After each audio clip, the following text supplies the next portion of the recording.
Welcome to Apple Time Warp with John Romero and Craig Johnston. Welcome to episode 3 of Apple Time Warp. On today's episode, we'll be playing part 1 of an interview that John recently did with Nasir Gebelli, one of the game gods of the Apple II world. Hey John, how you doing and what can we expect? Doing really great. I was really lucky to be able to find time to interview Nasir for about as long as I could. You know, I wrote down a bunch of questions beforehand so I could just ask him a lot of stuff. Things that were not covered in some other interviews, which really he hasn't really done interviews in the past. There's just like very small pieces of interviews in like Soft Talk magazine and maybe Softline, but no one's ever actually done a real big interview with him just because he's so reclusive. So I was lucky to get him to agree to get on, I think it was FaceTime, and basically it was like a 3-hour interview. This is amazing. It is amazing. There's some amazing information about how he learned how to program 6502. It's really interesting. I think people are really going to enjoy it. And with that, let's go to part 1. Part 1. We had in our neighborhood, we had a French family, American family, and a Jewish Israeli families. And the American guy, he was working, Andrew, I think his name was. He was working for IBM. And he would bring home, I'd see these punch cards. And I took some, trying to figure out how the hell the computer can figure out what's in this card from all these holes. So that was my curiosity. The first thing that I got really curious about computers, I was back then. But then again, I wanted to make movies.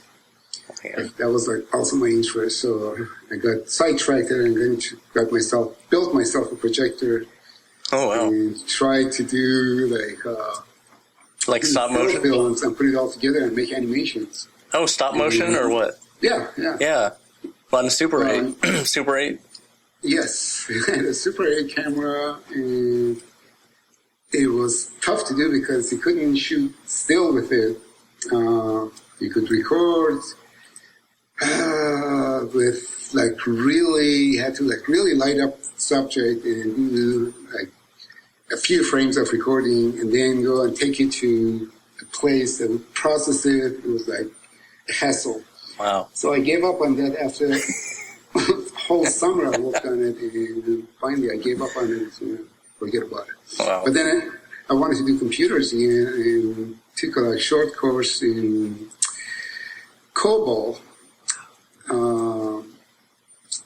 And that didn't interest me because it was just too complicated, and I'm impatient. I like things doing that real super fast, like instant gratification. So that was the end of it. Then when I came here after high school, wanted to major in computer. You went to London, right? But yes, I did go to London first because that's I had a few families there. And I wanted to stay with them, but I couldn't handle London. Too much fog, and it was just depressing. There wasn't much computer stuff.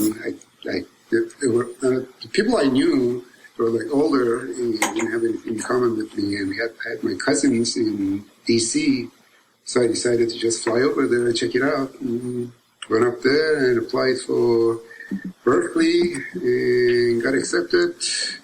Moved here, went to Berkeley for less than a quarter, moved to Sacramento because apparently, from what I knew, they had like better computers. Yeah. In Berkeley. So I moved here and... Wow, that was quite a drive from Sacramento to Berkeley. Yeah, well, I was living in Berkeley. Oh, okay. Yeah, I wasn't living here. Living in Berkeley, and then I came to Sacramento and started Sac State, and a couple of years later, when the revolution came, that's when we didn't have any terminal at sex things. Well, we had one terminal for doing like basic language, and it was a line. Yeah. You had to go stand in line and wait till you get your chance, and then you get there and do things. But most of it was done with those punch cards. Oh, yeah. You gave me your punch card stack to get processed, right? Yeah.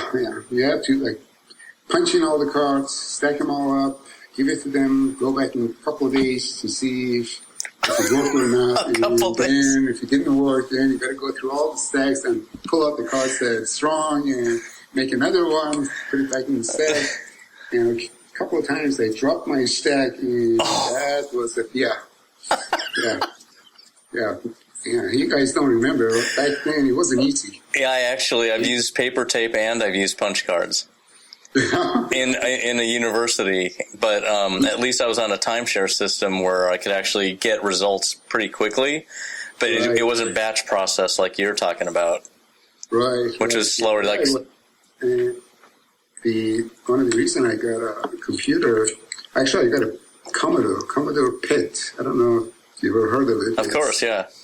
It was like the first personal computer, but you couldn't access like inside and figure out what's happening. You could just do like simple basic programming. No monitor. So, as soon as Apple came out, I traded it for Apple. And once I found out about mini assembler, then I was hooked. So how did you, from in the university, did you learn any assembly while you were there? No. Okay, so basic. I learned assembly from basically Apple. In university, I was studying mostly basic and COBOL. Apple came with basic. You could do programming in basic. And at the time, I do remember there were a couple of games in BASIC that was available when I got the computer. Yeah. But then again, back then, I didn't know what was happening in the whole game industry, who existed, who was doing it, because there was no computer, there was no Google. So I just worked on it, and occasionally I would go to Computerland to see if they have anything available for Apple, and they basically had the word processor things. So while I was there, they were doing, like the apples were sitting there with frozen pictures. It was just a still picture. And I thought about maybe I wanted to do something like the marquee. They could put on their computers and like it would flash out today's special or something like that. And I started working on Easy Draw. Yeah. Easy Draw was a program basically to make characters and draw lines and stuff like that. And besides that, we did the banner and scrolling text and flash and tell me like today's special, stuff like that. So I showed it to Computerland guys, and they were interested buying it, and like, how much would you buy it? So they told me, I think it was Terry, the owner, was going to give me like 10 blank discs or something. Dyson discs. Yeah. And I went to another store. I don't remember the name of that computer store, but they offered me $1,000 for it. So I went back to Computerland and told them, do you want to... You're a biz guy already. Offer? But I think they sold on like a couple $1,000 for that. And that Easy Draw program, I used that for pretty much all the games to draw the characters and stuff like that. You know. So, but after that, there was no more basic. It was just all Easy Draw. Actually, Easy Draw, I did have a few routines in assembly. And then after that, gave up on basic because hex just makes a lot more sense. And it just spoke to me. Okay, I have questions. All right. From that point, before that point, you got the Apple II. It had the Apple II reference manual with it. And it probably had an AppleSoft Basic manual or an Integer Basic. I don't remember. The Apple that I got didn't come with any manual. It only came with couple of discs. I know one of them was, I believe it was Integer Basic on it or something like that. I don't know. Did Apple have a built-in BASIC? It had to two. load the BASIC. Yeah, it had two. On the Apple II, it had Integer Basic, and on the 2 Plus is when they had the Auto Start ROM with AppleSoft Basic. No, I'm talking about the original Apple One. The original Apple One, I don't think it had a basic. Wait, no. I think it had a basic because the reason why Woz made the Apple was so he could play Breakout, because he made the Atari Breakout game, and he wanted to do it in software instead of hardware. So he made the Apple so he could do Little Breakout, which came on the DOS 3.3 Master. Yeah. And it was made in BASIC. And it was a sideways breakout, so he wouldn't be sued by Atari. Right. Yeah, I don't remember. How did you learn assembly? From Apple. But what was it that if you didn't have a manual, how did you learn it? I knew, I figured out, just go to hit that reset button, which would take you directly to Mini Assembler. What? Into the monitor. You could change the numbers, and I did find it was 2000 area, 2000 to 20 graphics. To FFF was the screen memory. I believe. Yeah, 3FFF. And, right. 2003 FFF was it? Yeah. you remember all that stuff. That's right. You were a kid when I was starting, right? How old were you? Yeah, it was. I was 11 in 1979. That's when you started it? Yeah. How did you get your Apple? Well, I was going up to the university learning how to program on my own, and I was 11, and I was going up there during the summer. I kept on telling my stepfather all the things I was learning, and he thought, he needs a computer at home. So in 82, which was eons after you started, basically, in 82, they finally got me an Apple II at the house, and that first year was basically all basic, learning what I knew from the university and what I had picked up from TRS-80 manuals, because I used to go to Radio Shacks just to type on the TRS-80s before I even had a computer. Then finally got the basic manual, spent that whole year going as far as shape tables would go, and then in 1983 I learned assembly, and that's all I did was assembly after that point. But I had Roger Wagner's book to do that. So how did you learn? So you hit reset, it took you into the monitor, you started to look at what was in memory, you saw the hex codes that were the opcodes and everything, and you just started to figure out assembly? Well, mostly, I don't remember reading any book about it. Apple 6502, you only have 256 instructions. I mean, it's not really that difficult to figure it out. But if you don't have a book, how do you even know what it is?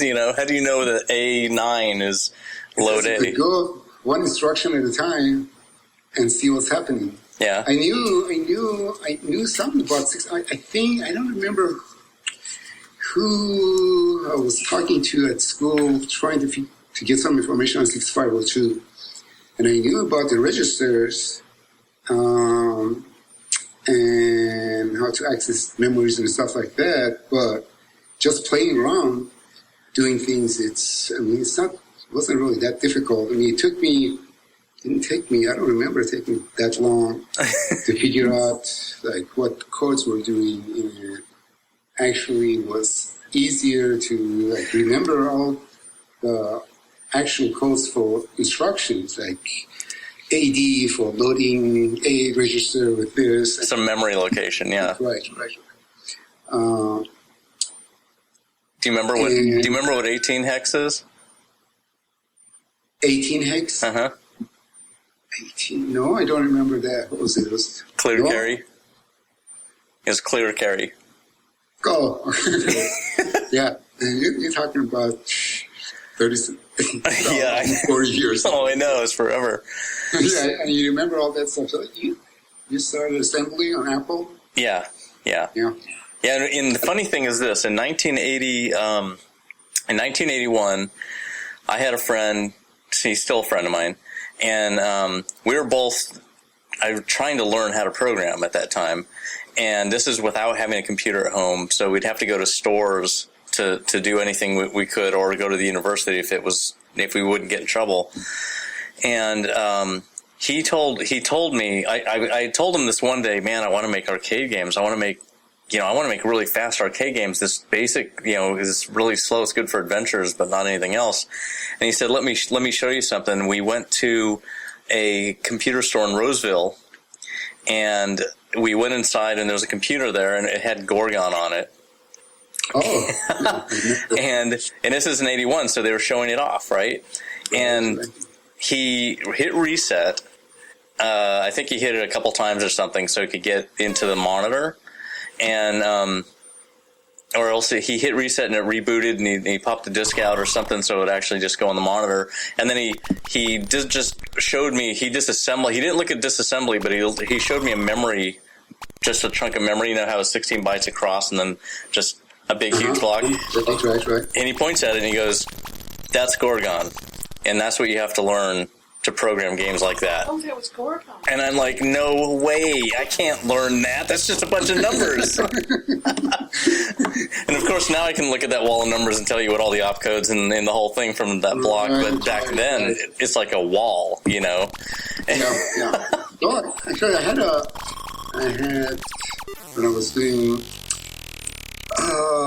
Apple, I would reserve some memory that I didn't need, at the end of the programs, to put in the addresses of the subroutines that I've worked at, instead of writing a note where everything is. Oh, you had so it was like a jump table, kind of. Yeah. I had a reference table, and I'd go about that. I mean, remember when I was doing, I think it was Rat Racer, for Nintendo, and they wanted to do a 3D version of it with the 3D glasses. And oh yeah, that's right. When the program was finished and I was here, and they put it on the ROM and found out it didn't work. The display wasn't syncing because the cycle on the ROM was faster than the SRAM that I was programming on.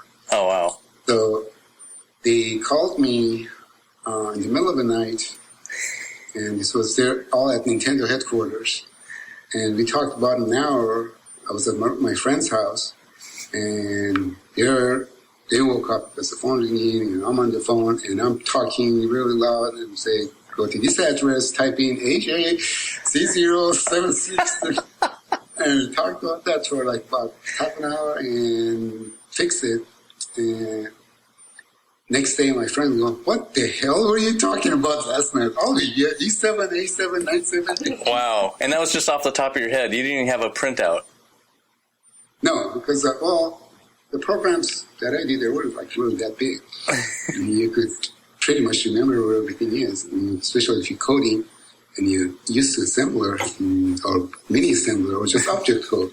It just stays in your head. That's why I don't remember any of the games. After I worked on it for about a year, it could probably take me a long time to go back and trace it and see what I've done. Yeah.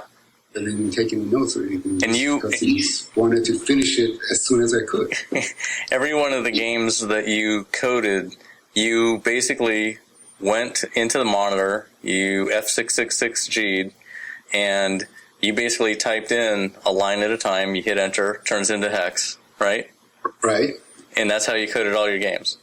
Well, mostly on Apple. And the Nintendo, it's pretty much like Apple. It had a mini assembler, which you could do both. And what were you? The mini assembler was a little more advanced than the Apple ones, I think. You could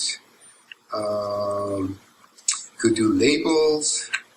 You could do. So it was like an assembler? Yes. But I still like doing, because it was still 6502, I still like doing the same way I was doing all the time. And it was much easier till the programs got bigger and bigger, then we got to Final Fantasy and stuff like that, I really had to take my reference table and make it bigger and bigger so I know what everything is. But yeah, I never liked compilers. Yeah. It's because when I get an error, it messes with my brain when I don't know what's happening. Let me see. Okay, what? So John asked some people. He asked some people, and the question that keeps coming up again and again with you, because it's sort of, you're talking about it messing with people's brains. Your brain, but it messes with people's brains to think that you coded games entirely into the mini assembler, that you used no source code. Well, back then there weren't many options. Yeah, in 1980 there weren't any. And actually, if you really worked on assembler back then, for especially a machine like Apple or 6502,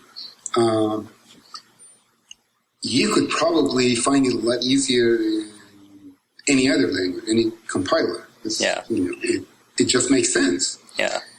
I don't know, like, to me, when I picture pixels and stuff on the screen, I see it as bits. Yeah. Bytes, instead of seeing a long line of code where there is, any other language. But assembly, object code, it just, if you think like what the computer is doing, it's a lot easier than, learning a new language. I recently, just playing around with Swift, because I was thinking about maybe doing an app or something just to see if my brain's still working. Yeah. And it's easy. To me, it's really complicated because it's some of the errors that you get.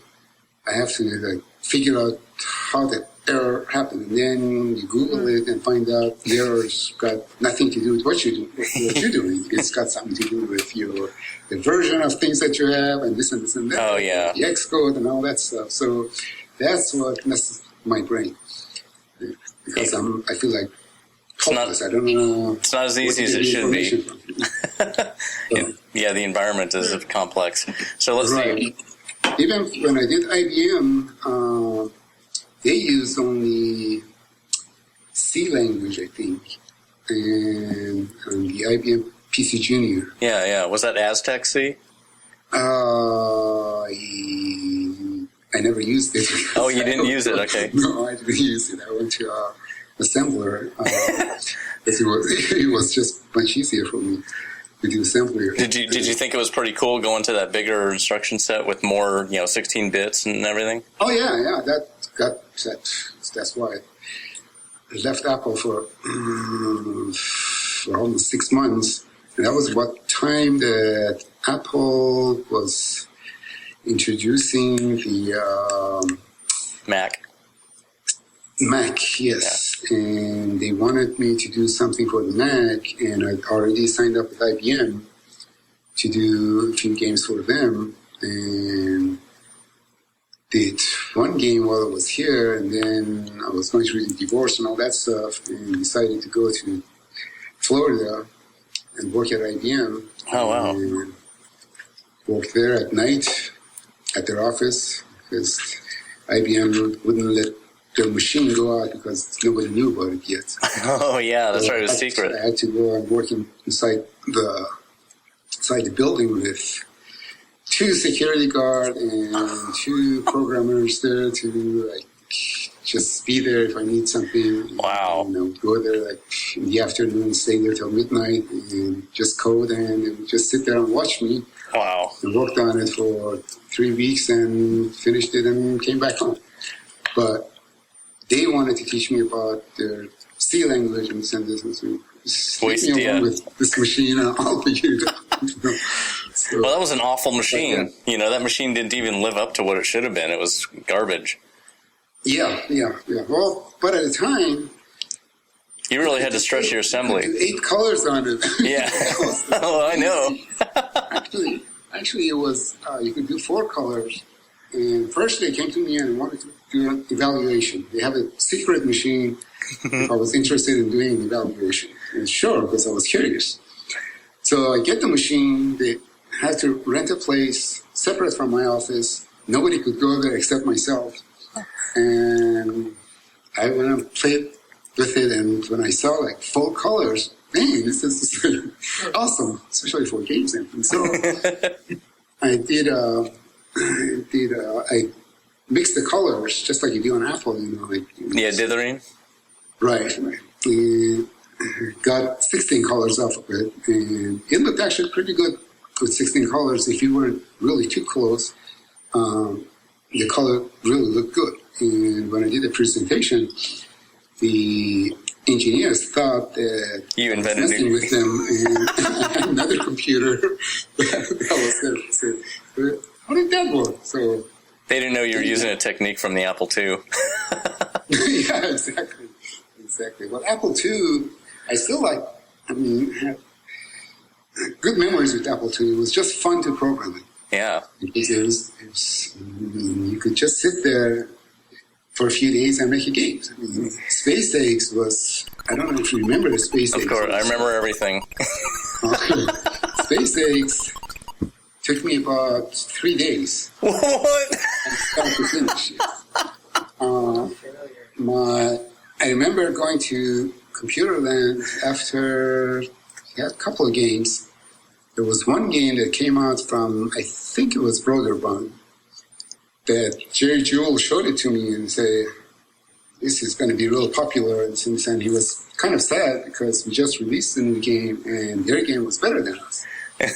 So I went home, and my wife at the time, she went to visit her parents in Minnesota, and I was home by myself. Friday night, I started coding, and by Monday noon, it was finished. I went to the computer and showed Jerry, and changed. I had the name as Exit. Oh, yeah. It. And made the title Exit by Broderbund. And showed it to Jerry. He said, "Oh my God, they have another game now," and he was like really pissed. That's hilarious. Then I told him that it was my year, and he was happy. So it took him like 3 weeks to get the packaging and all that to get it out there, but the program itself is a pretty simple program. Wow! And it was one of the most popular ones. I think it was the most popular of all the games that I've done for Apple at a time in that year, at least. Yeah, in 81. Or was that 80? Space Eggs, I think it was 81. It was 81 because the earliest ones that you did, because before Space Eggs, you did Cyber Strike. You did Both Barrels, and I was going to ask you about all of these things in order. Oh God! So I know. It's scary that you know more about my work than I do. Explain. What? Because your brain doesn't work normally. Oh yeah, I have a thing called hyperthymesia, which means that I remember everything. So if it's something that I like, it gets burned into ROM basically, and right. And the ROM has electricity refreshing it for decades, so it doesn't go away.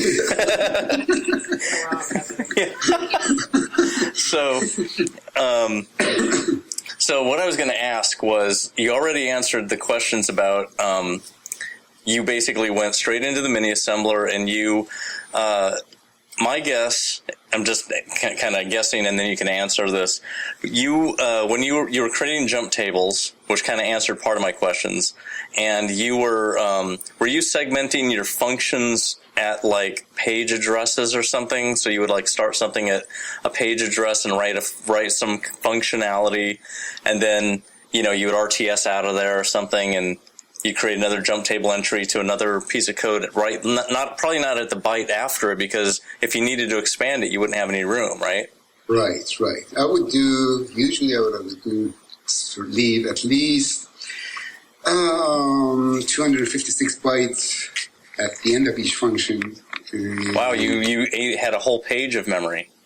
Yeah, and then I would move everything up when it was almost finished. or use those spaces for new functions, like smaller functions, stuff like that. Did you? That's why at the end of the game, everything was pretty much, there was no space left except one extra area at the end, just for my reference. Yeah. But everything is. Were you because you just said that you move stuff around, were you on purpose writing relocatable code with just branch offsets and RTSs so you wouldn't have any absolute values in there? Yes, and plus I would write codes to move things around, because on Apple you could have at runtime, move some stuff around and making new codes for, if you need, like I would leave some space to recreate a whole subroutines for whether it's a timing issue or something like that. Yeah. To put, what was that instruction? No op, just killing your cycle. Yeah. Or timing and stuff like that. But it's I don't know. I didn't have like real plan, like organize. I've never been a really good organizer. Mm-hmm. I would just write it, do it, and then go back to the carrot. If it doesn't work, then move things around, and Yeah. It was never structured. Like if you and I worked on it as a team, you'd probably fire me in the first day. Except the first day you'd have half the game done the first day, though. It makes total sense to me. Like even if I organize something, put some papers, filing things, it doesn't make sense to anybody else, but it makes perfect sense to me. Yeah. And because I've never had that structure of putting things, like, didn't work as a team, never worked as a team. I never had to do it. Never had to, You did it in your own way. Right. So I learned my way, which is good way is probably, I could have been a lot faster if I learned doing it the right way, but it worked for me. Yeah. Since I didn't need to do it any other way, I stuck with it. Okay, let me ask questions about Easy Draw.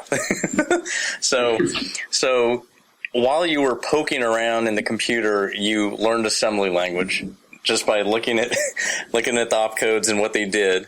And while doing that, you wanted to find out about graphics, so you figured out where the memory for graphics started, probably, and then you started to see basically what the bits did, right? Yes. And then, well, at the time when I was poking around, I'd never seen a color games on Apple. Okay. And that's when I figured, you can get a red if pixel is here, and then you can get a blue if pixel is here. But if you put them next to each other, it's white. You got to get white. But also, there's the high bit had to be a weird thing. Yes. So that's when I said, this is interesting. So it was just like discovery. Most of the stuff that is basically I discovered something. Said, we can make a game out of this. Make it colorful, make this, or make horizontal or vertical scrolling. If I do this, if I do that, But, so when you were looking at the memory, what did you think when you saw how messed up the addressing was? To me, it didn't look messed up. I thought it was normal. But line 1 is up here, and then when you go 40 bytes over, right. And then it's in the middle of the screen. Right. But I don't know. I didn't think about it because there was nothing to compare it with. Did you create a lookup table or did you compute?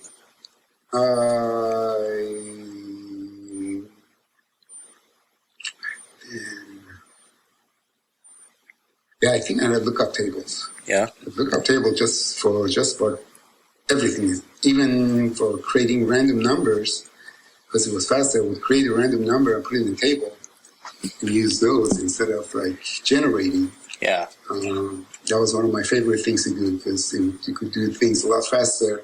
Because on Apple, you couldn't afford to lose the cycle. Yeah. No, not so much for Apple, especially on Nintendo, because line by line, if you wanted to write a code and time it perfectly, and to skip a line or something, make all the lines to do like 3D, skip some lines and do the lines after, stuff like that. You had to be really careful with what you're doing during that line. And the cycles, that was the fun part about my work. Counting cycles. And trying to figure out how you can make it, because you could do perfect timing for 2 or 3 lines and then be off at the 4th line. Oh, yeah. So you have to calculate all that stuff. And that was the challenge part of it was that. Creating something that actually works, what they give you. When you were programming in BASIC at the very beginning on the Apple II, you probably learned pretty quickly that there was no way to get your text on the graphic screen, so you figured out that you needed to write a font generator or font renderer, right? Right. Which is what kind of started the EasyDraw thing. Yes. And you did multicolor letters. And did you have any white ones, or was it all just multicolor? I don't remember. No, I don't even remember. I do remember it was the scrolling bar advertising bar was in color. It was called the marquee. Remember, it's the EasyDraw and some marquee. EasyDraw. Well, EasyDraw, after I gave it to Jerry, they added some other functions in BASIC and changed some of my spelling errors and all that stuff. Who was doing this programming then? Who was modifying it when you gave it to Jerry, and who was doing the coding on it? I think Jerry did himself. Okay. The basic part of it. Okay. Like you had the menus and some of the stuff that you can, with this keyboard, go up and down and stuff like that. He modified some of the text, I remember, some spelling errors. He added some to the menu, mostly for the menus, like make it more easier for people to understand if they want to draw. Yeah. Got it back here, and then do this, or pick a color, do this and that. But I don't remember. I didn't play with EasyDraw after I gave it to Jerry, except the version that I had myself. I would use that to create like those shapes. Right. And once I would create it, I'd just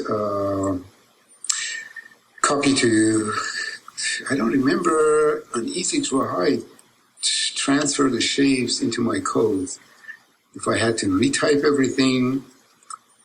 Or saved it out as a little shape, like on disk, or?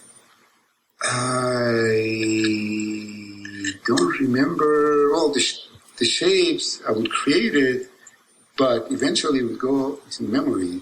Yeah. Which is, you couldn't save it directly into memory from BASIC, could you? No. I mean, unless BASIC is peeking and poking all over the place. You would probably have to do, if you're going to get it sequentially stored, then you would have had to have some code that would read it off the screen. And this is an assembly, so maybe you had something that could take a region and just read it correctly off the screen, but write it sequentially. Now I remember. I would draw it on the screen, then go on the screen and copy the code. Write a routine to take this data from this boundary and put it in different places. Yes. And you knew at the very beginning that you needed to have this program so you could draw the shapes for games. Otherwise, big nightmare. Oh, yeah.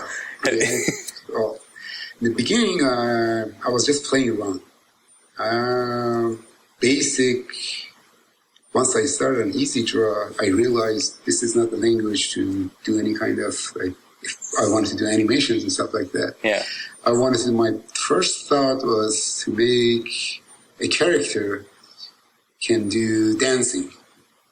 just moving around, moving arms and stuff like that. And I think I tried that with BASIC, like drawing dots, creating a character, and it was awful. I mean, did you see Bob Bishop's demo? You know, Bob Bishop's little demo, the high-res demo, where it drew the room and the little guy danced on the screen, playing music. The only thing I saw back then, I remember there was It's called Apple Vision. There was a game that airplane is a little airplane that goes from the top of the screen and drops a bomb, and then it would explode at the bottom. Yeah, that was Bob Bishop, I think, that wrote that. Yes, I think so, yes. Beside that game, I don't remember anything else till I got into it and started after I had a few games, and then, I got to know Broderbund and the Master Blaster. Oh, yeah, Bill. Yeah. And who else? Ken Williams. Yeah. He was, what was his company? Sierra. Well, it was called Online Systems back then. Online System? Yeah. But yeah, I got to know them afterwards. But before that, I didn't have didn't have any games to play with on Apple. Because it was so early. So when you Can I ask a game question? Okay. Because in the people that John's interviewed, so often when we ask people who their inspirations were, they have one of two answers, almost always. And it's Bill Budge or Nasir Gebelli. So, Bill is like one of my favorite people. He was such a nice guy. I met him, I think, halfway while I was working at Serious Software. And he had a 3D games. Oh, yeah, the Space Trilogy. Yes, Space album. And he was good at the 3D stuff. He is a legend. I mean, stuff that he did. I mean, in his time, he's a legend. In your time, you're a legend. Pinball construction set. Some of the stuff that you've done, you pretty much exhausted that computer with your codes. You got every inch, every little juice out of that computer to create your stuff. So, and I get it that some people for people like you who are starting, and there was nothing else out there except a few games by me or Bill, or even it'll probably, I don't know, it's sticking your head, but I just don't get the part that, like, when you see a good movie, you really remember that movie. It's a great movie, but nobody talks about the screenwriter. Yeah. Who wrote that movie and stuff like that. It's the same way about me. I just don't, I don't get, like... Your name was right on the screen as soon as your game started, and it was on the boxes or the cardboard foldouts, remember? They put people's names on everything back then. Right. So it was funny when I went to Japan, the programmers didn't know me when I first met them. They had two programmers. And the first thing they asked me was if I knew this Nasha. I go, no, I don't know Nasha. He's famous programmer. Oh, no, I've never heard of him. And then they showed me some of my games. Oh, you mean Nazi? Oh, what? Oh. Because everybody knows me at Nasha. Yeah. And he said, and they showed me some games that it says by Nasir, but it's not mine. Oh. Some Japanese guys or companies that were making games and putting N.A. S. No way. Oh, this is weird. That's so funny. Because the name is famous here because they've seen the name here, and wow, they thought it was a group of people, initials for a group of people. Oh, okay. Oh, wow. Yeah, because it just was one word. Right. Wow. Never heard of that name, so but it kind of makes me feel like humble when you guys say nice thing about me. Makes me uncomfortable. Okay, I won't say anything nice about you now. Okay, so more questions. So you got Easy Draw, you got fonts on the screen, and this really cool utility. Now, the computer land that you went to, that was Terry Bradley's computer land that he owned, and Jerry Jewell was a manager there. Oh, God. You really know? Oh, yeah, I know Terry was an ex-Vietnam vet and everything. And so was Jerry. So when you went there, because that was the closest computer store, and there was another one, I think, on Arden Way or Watts called Capital Computer. Yes. That was around back then as well. You were 11 years old back then. I don't remember this. Well, you wouldn't believe it, but in Roseville, there was also a Capital Computer, and that's the one that I saw Gorgon at, was at that one. And because when I was growing up and I'm seeing what's happening in the game industry, and I see, well, you have to have packaging, you have to have a game company, you have to have a name for a game company, you have to have really cool covers, you have to write it in assembly and all that stuff. Looking at your games and the other games, I had to kind of emulate that. And so when I came up with a company name, I decided to call my company Capital Ideas Software, named kind of after Capital Computers. Right. And eventually I published 17 games through that company. Yeah, just based off that name. But basically, you used to go to that store, and you got to know them, right? Because they probably saw you in there a bit, and you showed them Easy Draw, and they went, "Oh wow, this is really cool." And you went over to the other computer store. They offered you $1,000. You go back there and go, "Look, these guys are going to offer me $1,000. How much do you want to offer?" Right. And so, did you know you were thinking the Computerland was going to buy Easy Draw and sell it, right? But at some point, Jerry and Terry start Sirius, right? Well, right after Easy Draw originally, they thought they could sell it in other computer stores, so they can put it on their computers and display something. Right. I guess they showed it to some people and figured, there's interest in something like this. So they started Sirius Software on the side, and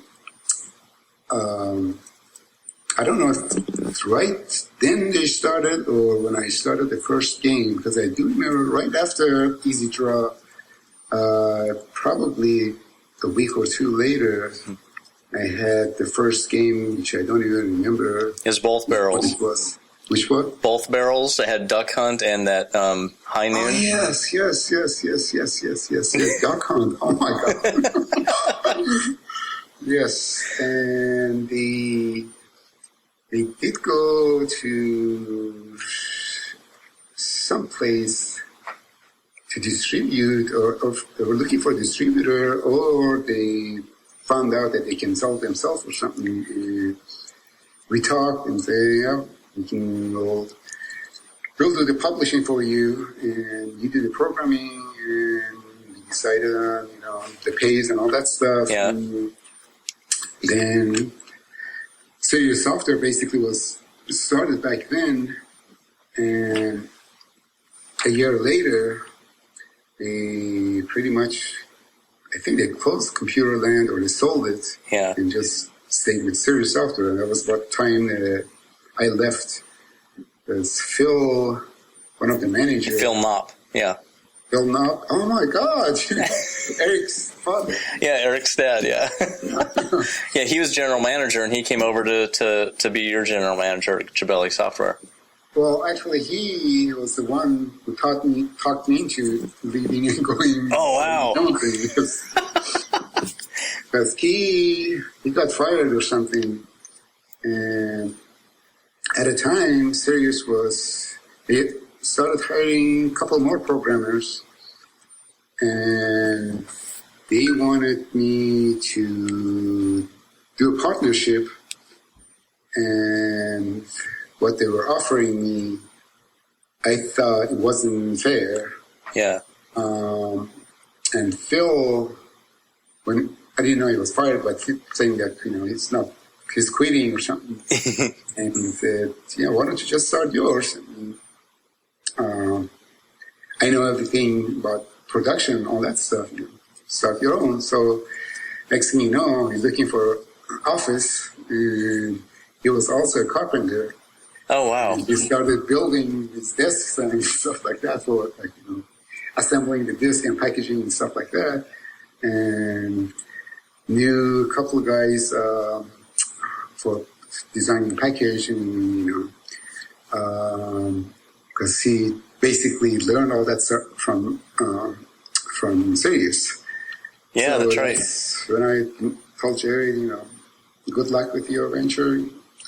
I'm going to start my own. We can't take that offer for partnership because don't think it's fair, and left. So when you were making games for Sirius, you didn't actually own Sirius. You were like a third party contributor.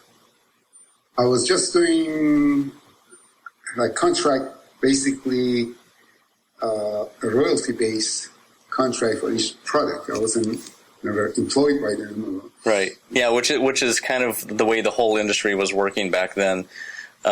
People were making games at home, and then they would take them to these early companies like Sierra and Broderbund, and then those companies would get distribution. And when Sirius started out, before they had distribution, that's when they found Synergistic and Robert Clarity to do the distribution of Easy Draw and High Noon and all the early Star Cruiser and stuff. So I didn't know that. Yeah, so that was the company that they found before they could establish their own distribution network. So it was Synergistic that was really early. I can't even imagine, how did they send it? Do they actually have a distribution center that they would, if you made a game, would it go to all the computer lands? What they did back then was they had the phone numbers of all the retail companies that could sell software in the United States, and they would basically have sales team call them up and basically take orders. And right. And then just dupe it and send them all out. And before they even had that, they would just go door to door around town, building up their phone number database kind of thing. So they would then be able to just do it over the phone without traveling, and then sending it through the mail. Right. So it was totally bootstrapped from nothing. Just really Robert Clarity started that. Yeah. See, I wasn't into the business part of it. Never interested me. I just wanted to make programs, and if I made some money, that was icing on the cake. Exactly. It wasn't even work. It was just fun. But even when I left Sirius, I probably, if you asked me, I wouldn't know how much we're making every month, or our costs and all that stuff. We had a Phil for doing the production. We had a marketing manager and accountant and all that stuff. And I figured that everybody is loyal and they do their job. Only to find out later after the close that, oh my God, it's you. I know.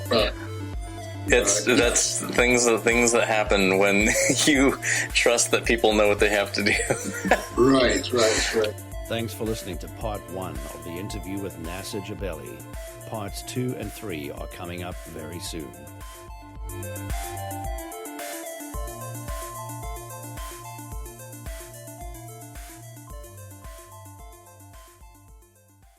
Apple Time Warp.